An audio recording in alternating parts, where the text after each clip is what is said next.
தமிழகத்தில் ஷேல்வாயு எடுக்கும் திட்டத்திற்கு தடை விதிக்க கோரி தொடரப்பட்ட வழக்கில் மத்திய அரசும் ONGC நிறுவனமும் பதிலளிக்கும்படி தென் மண்டல பசுமை தீர்ப்பாயம் உத்தரவிட்டுள்ளது.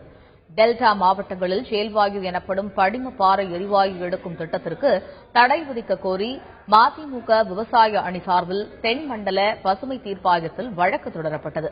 இந்த வழக்கு இன்று நீதிபதிகள் முன்பு விசாரணைக்கு வந்தது.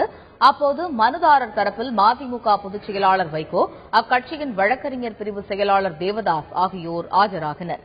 நீதிபதி ஜோதிமணி முன்பு நடைபெற்ற விசாரணையில் அரியலூர் மாவட்டம் ஜெயங்கொண்டம் பகுதியில் ஷேல்வாயு எடுக்கும் பணி தொடங்கப்பட்டதையும் இந்த திட்டத்தால் மக்களுக்கு ஏற்படும் பாதிப்புகள் குறித்தும் மனுதாரர் தரப்பில் எடுத்துரைக்கப்பட்டதோடு தமிழகத்தில் இந்த திட்டத்திற்கு நிரந்தர தடை விதிக்க வேண்டும் எனவும் வலியுறுத்தப்பட்டது.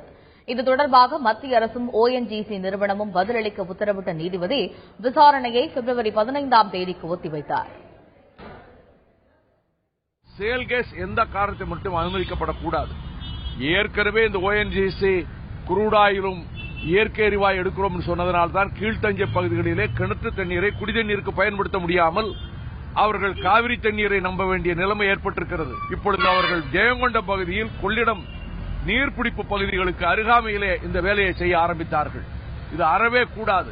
எனவே அரசாங்க ONGC தரப்பிலே இருந்து அதேபோல அரசு தரப்பிலே மத்திய அரசு தரப்பிலே இருந்தும் அவர்கள் உரிய பதிலை தர வேண்டும் என்று நீதியரசர் ஆணை பிறப்பித்திருக்கிறார். வழக்கு பிப்ரவரி 15ஆம் தேதிக்கு ஒத்திவைக்கப்பட்டிருக்கிறது.